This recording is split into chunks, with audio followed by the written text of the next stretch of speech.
Are there any folks in this room who speak Spanish? Raise of hands. Okay, a couple. So poder, if you could tell us in a microphone what poder means, the translation. Alexis, can you come down? Someone raise their hand over here. Yeah. Means power. What else does it mean? It's a verb. Something. To be able to do something. Yes. So the two definitions are power, or the ability to do, the ability to achieve. And that's the definition that we're going to be using today, which if we are seeking power, it is the ability to do something, the ability to achieve our most wildest dreams, right? It sounds simple, and it is, and it's meant to be simple. If we can envision it and build together, if we can build those relationships that you learned about in session 2, if you can share your story like you learned in session 1, and if you can use the tactics that you learned in session 4, that's the teaser to come back, right? Then you can change the world, fundamentally. That's the only way we do it. So I have the great pleasure of working for an organization called Wellstone Action. We're the nation's largest training and technical assistance organization helping to support grassroots organizers, campaign managers, candidates, and elected officials who want to improve people's lives. And so every day I get to go out and have conversations with folks just like you, a group of wonderful weirdos who sit in dark classrooms with no windows talking about changing the world.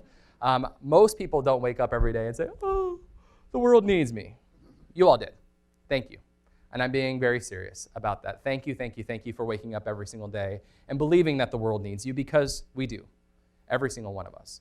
But the work that we do is based in our own theory of change, which is the idea that community organizing, the essence of what you learned in session 2, the building of relationships for purpose, strategic public relationships, is incredibly important in social change work. It is the basis. But relationship for relationship's sake doesn't move the ball forward.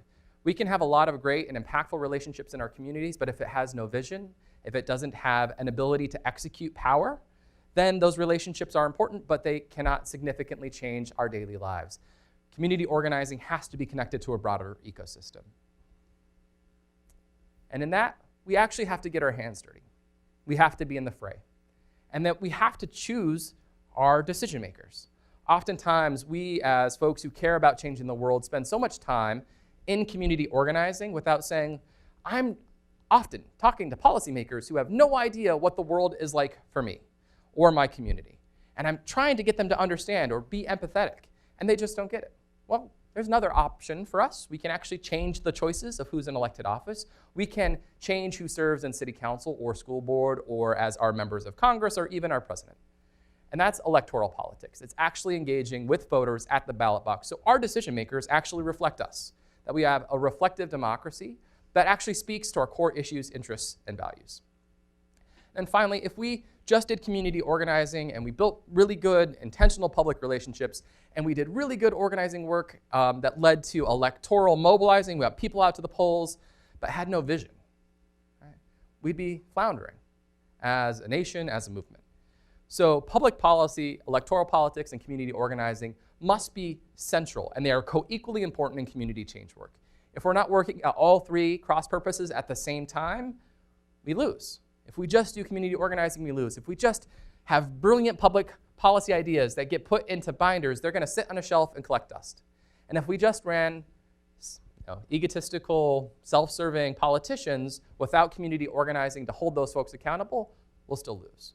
But these three parts are co-equally important to how we change the world.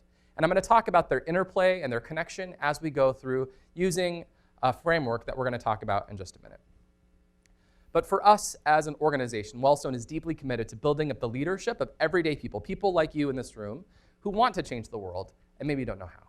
There are some simple tools that we use that you can use on a chalkboard or on a piece of paper. You don't need a fancy PowerPoint. And for those of you at home, you're actually going to be able to do this at your computer. So we encourage you to use these tools because this is how change happens. So when we start talking about this, it's actually about turning our intentions into reality. And we start with a plan.